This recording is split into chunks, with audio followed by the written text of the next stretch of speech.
Good morning. Magandang umaga, magandang araw sa ating mga followers, viewers, no?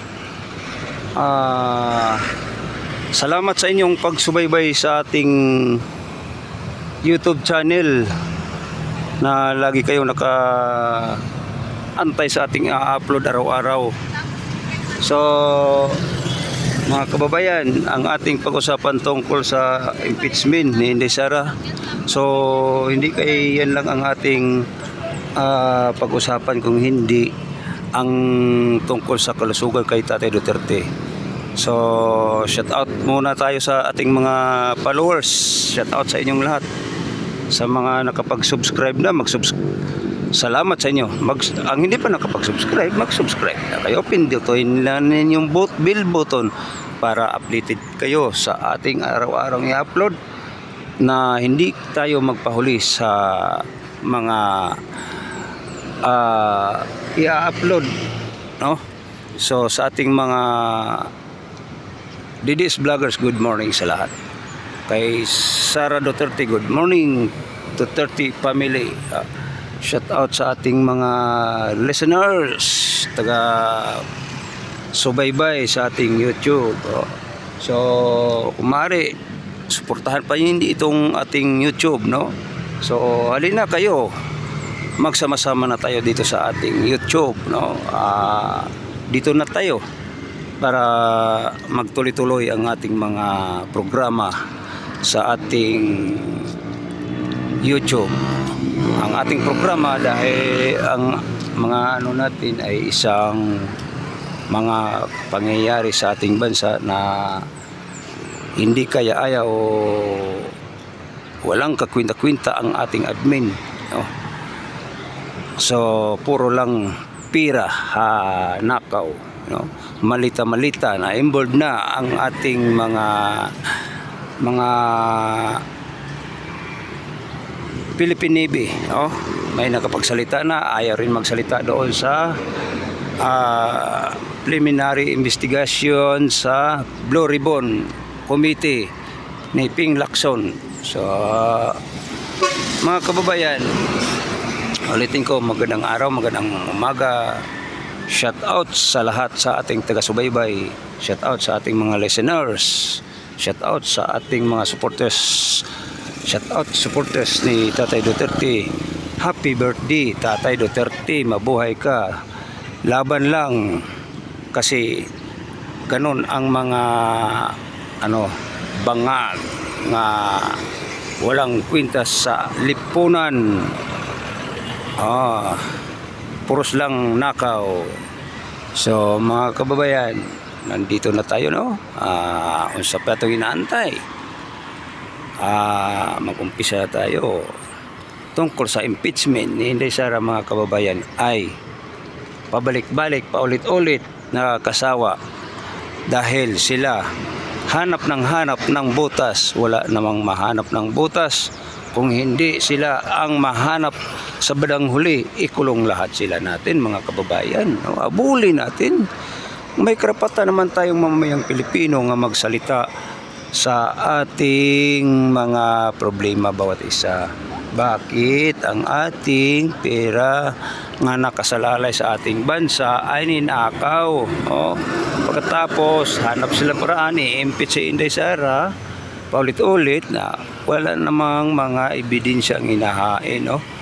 Sa kamera. Ngayon may makapagsalita doon sa Philippine Navy tungkol sa scam, nakaw nga perang malita-malita.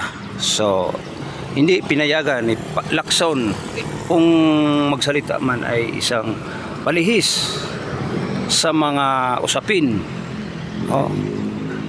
lalo na si Vic Soto. Kasi halata na sila nga may talagang katotohanan ang mga ginawa nila na anomalya, na tanggap sila ng pera na galing sa nakaw, galing sa gobyerno nating buhis. Ay isa tayo po na nakasubaybay, no? So tayo po para magiging magmasid ang ating mga mamayang Pilipino na wala, hindi rin tumigil tayo. Hindi tayo titigil sa ating pagsaliksik saan mang sulok ng mundo basta magkakasala ang gobyerno. Kung hindi gobyerno ay ating ibuljak, ating magbigay tag reaksyon dito lang tayo sa kahanginan sa social media, kasi kung ato magbigay tag reaksyon di maharap-harap natin, no? So para malaman sa mamamayang Pilipino, wala namang ibang choice natin kundi dito tayo sa social media nga magsalita. Ngayon ang ating Inday Sara, ang gusto nila na hindi sila gawa sila ng paraan para hindi makatakbo sa pagka-presidente si Inday Sara sa 2028. Yan ang hanapan nilang ng paraan, kasi hanap silang butas, di naman nabubutas, mas lalong lumakas ang ating admin Inday Sara Duterte tayo, no? So shout out dyan sa mga Dabawinyo, Didis Vlogger supporter ni Sara Duterte, sa ating mga kasamang DDS dito sa Metro Maynila, kung saan man sila. Ngayon, hindi lang tayo magbanggit kung saan kasi mahirap na, no? So, shout out sa inyo. Importante, mag-iingat tayong lahat. So, mga kababayan, ang ating pag-usapan ang tungkol sa pera, mga kababayan. Tukoy na kung sino ang involved sa pera ng nakaw nga malita-malita. So ngayon, tukoy naman. So, yun, di na nga na iharap ang mga Philippine Navy natin doon sa Blue Ribbon Committee sa House Representative sa kay Vic Soto, kay Lacson, no? So, hindi tayo titigil. Lagi tayong nakasubaybay kasi nandiyan si Dante Marcolita, ang ating Vice President sa 2028. Magpatuloy pa rin siyang daldal kagaya sa atin. So mga kababayan, ang ating para hindi makatakbo si Inday Sara sa 2028, hanap sila ng butas, oh. So ngayon nandiyan na may mga nakukulong, kinukuha sa admin Marcos para magkaroon ng state witness. So ngayon ay ang problema, mga kababayan, kay napaso ang ilang mga kinukuha nga star witness nga kuno si Inday nagutos nga itong pera dalhin doon, pero di natin sabihin kung saan dalhin. O lagi siya daw siya lagi ang inuutosan, siya lagi ang inuutosan ni Sara. Ngayon, madalit sabi, hindi daw si Inday kilala niya. Si Inday hindi kilala niya, no? Sorry, medyo baliktad. So, si Inday hindi nakilala sa kanya. Kasi hindi naman, kasi ang sabi, no, daming mga security personnel, sabi niya, pero si Inday hindi daw totoo. Ngayon, mga kababayan, so ay wala namang napalso ang yung nila, no, yung mga kinukuha ng star witness gustong makalabas sa kulungan. Kulong naman yan balik, kasi kidnapping ransom ang kaso na yun ng mama na yun. Ngayon ang ating pag-usapan naman, doon naman tayo kay Tatay Duterte. So magandang araw Tatay Duterte, magandang umaga dito sa ating bansa, dyan sa daig, o anong oras dyan ngayon, hindi natin alam. So shout out sa supporters ni Tatay Duterte dyan sa daig, lagi nakasubaybay. So Happy birthday Tatay Duterte. I love you all. Na sana nandiyan ka sa kalusugan. Malakas ang imong resistensya sa katawan. Hindi tayo mag-aberiya. Ang inaantay ng mamayang Pilipino, Tatay Duterte, ikaw ang lakas ng bayani ng mamayang Pilipino. So, Tatay Duterte, mahal ka ng mamayang Pilipino dito sa ating bansa. Kahit man sa ang bansa, minahal ka ng Pilipino. Dahil sila nakasubaybay sa iyo. Maraming pinagtanggol mo mga OFW. Ngayon wala nang magtanggol sa mga OFW, marami nang inaabuso. So kaya minahal ka sa mga mamayang Pilipino. So Tatay Duterte, ulitin ko Tatay Duterte, I love you to all. Sana nandiyan ka sa malakas ang resistensya o sa iyong kalusugan, huwag mong pabayaan. Thank you. Thank you po mga kababayan sa ating mga listeners, shout out sa inyo. Followers, shout out sa inyo. Tuloy-tuloy tayo. So dito tayo sa highway. Kita niyo mga kababayan sa Longos, sa Pote. Mga kababayan, tuloy tayo.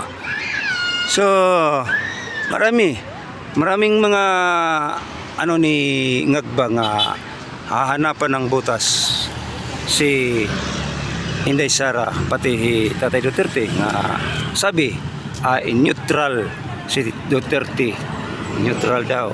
Ibig sabihin neutral, kahit mahina ang ilang ebidensya, hindi papalayain. Ilihis pa rin ang investigasyon. Saan? Diyan sa ICC. Lihis ang investigasyon kahit walang ebidensya nga pinapakita. Kasi nagtanong si Cookman, ang ebidensya mababa lang ang iyong mga argumento. So dapat bigyan ninyong kalayaan si Tatay Duterte sa yung hinihiling, kasi 70 na ba yung edad. So maraming karamdaman si Tatay Duterte, di naalagaan sa doktor niya, di ba? Totoo naman yun mga kababayan. So ngayon mas mabuti pa ang ibang lahi nga nagkaramdam ng sentimento kay Tatay Duterte dahil nakulong sa daig. So sabi ng Hapon, politika lang, dapat hindi ganun, no? Wala namang krimen nakita. Totoo, walang krimen nakita. Sino bang presidente nga mag-utos patayin mo yan lahat? Wala naman, di ba? Kung hindi pamaratang lang yan mga kababayan. Paratang nga walang kakwinta-kwinta, no? So mga kababayan, dito tayo, no? Ang ating mga dapat yung ibang lahi nanghingi ng asylum. So sino ba ito? Si Kumoto. Di ko mahirap kasi bigkasin kasi Hapon. So mga kababayan, siya ang ating sana tuluyan na nga palayain na si Tatay Duterte. Bigyan ng asylum. Sabi nga ng yung Hapon, dalhin si Tatay si Duterte sa lugar nila kasi para ipagamot, no? Doon gamutin niya, paggamot. So mas maganda. So sana kung matuluyan na nga makauwi na si Tatay Duterte, no? Sa tulong sa ibang bansa nga mayroong malasakit kay Tatay Duterte. Pero admin, walang malasakit. Puros nakaw sa ating pera nga sa kaban ng sa ating ngayon tuloy-tuloy pa rin tayo mga kababayan, no? So hanggang dito lang tayo mga kababayan. Ulitin ko, shout out sa ating lahat ng listeners, followers, viewers. So mag-subscribe ang hindi pa nakapag-subscribe. Pindutin lang ninyo ang bell button para updated kayo sa ating ina-upload, makatanggap kayo araw-araw. Alright, magandang umaga sa lahat. Sana ligtas kayo, malusog ang iyong katawan. Mabuhay Pilipinas!